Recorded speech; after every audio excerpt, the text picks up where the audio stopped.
Sabe aquela sensação de que o mundo exige que a gente funcione meio que no piloto automático? Pois é, a análise de hoje mergulha numa ideia bem provocadora. E se o simples ato de pensar for a nossa maior forma de rebelião? Vamos investigar isso juntos. Para começar, vamos fazer um exercício rápido. Pense um pouco, qual é o pensamento que está ocupando a mente agora? Pode ser qualquer coisa, uma preocupação, algo sobre o trabalho, não importa. Só segure essa ideia por um instante. Porque veja bem, de acordo com a fonte que a gente está explorando, esse pensamento aí não é só um ruído de fundo. É a nossa própria humanidade em ação, resistindo a um sistema que muitas vezes nos incentiva a não pensar demais. E isso nos leva direto ao primeiro ponto da nossa análise, o diagnóstico do problema. A fonte dá um nome para isso: a robotização da humanidade. Tá, mas robotização? O que isso quer dizer na prática? É o processo de nos reduzir a engrenagens, a máquinas programáveis? E segundo esta análise, é exatamente daí que nasce grande parte do estresse e da ansiedade que parecem ser a trilha sonora da vida moderna, né? Mas o que move esse processo todo? A análise aponta para algo chamado de sistema tecnocrático. É ele que seria o motor por trás dessa robotização. Agora, olha que palavra forte que a fonte usa para descrever esse sistema: autofágico. Isso significa literalmente que come a si mesmo. A ideia aqui é que o sistema, para se manter de pé, precisa consumir, devorar mesmo aquilo que nos torna humanos. A nossa criatividade, as nossas paixões, o nosso bem-estar. E aqui a gente consegue ver esse conflito de forma bem clara. De um lado, os valores humanos, vida plena, bem-estar. Do outro lado, os valores do sistema, resultados, números, métricas.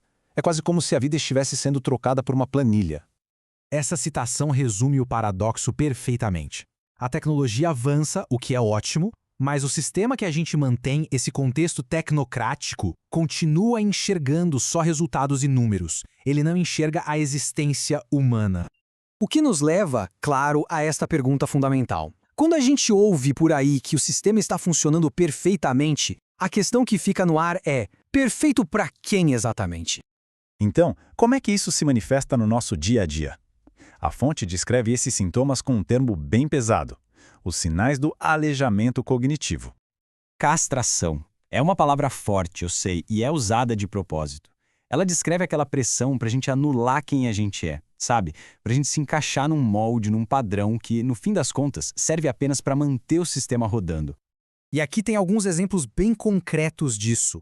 As pessoas sendo precificadas por métricas, o individualismo arrogante baseado numa meritocracia elitista, o conhecimento virando só mais uma mercadoria, a vida ficando superficial e até o separatismo ideológico que a gente vê por aí. Tudo isso seriam manifestações desse aleijamento. Ok, o diagnóstico é um pouco sombrio, eu sei. Mas, a partir de agora, a análise propõe uma virada. E o antídoto para o sistema é apresentado como o pensamento como arma. Então, o ponto crucial é este aqui. Pensar não é um ato passivo.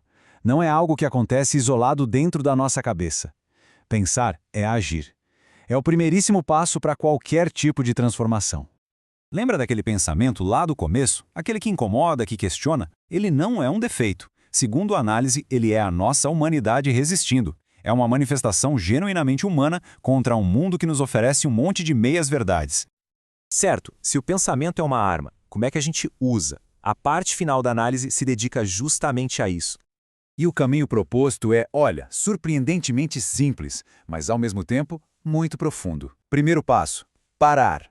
Depois, respirar. Em seguida, fazer silêncio para conseguir ouvir a própria voz. E só então, refletir. E é muito importante entender o objetivo disso. A ideia não é que cada um saia por aí tentando resolver tudo sozinho. É sobre criar um espaço mental para a gente entender o que nós podemos fazer coletivamente com mais sabedoria, com mais discernimento. No fim das contas, o alvo dessa rebelião interna é um só: quebrar a nossa programação para a passividade. É rejeitar esse modelo de educação e de trabalho que é puramente utilitário, que só nos treina para servir a um sistema que, na verdade, não nos serve. E isso nos deixa com a pergunta que fica ecoando.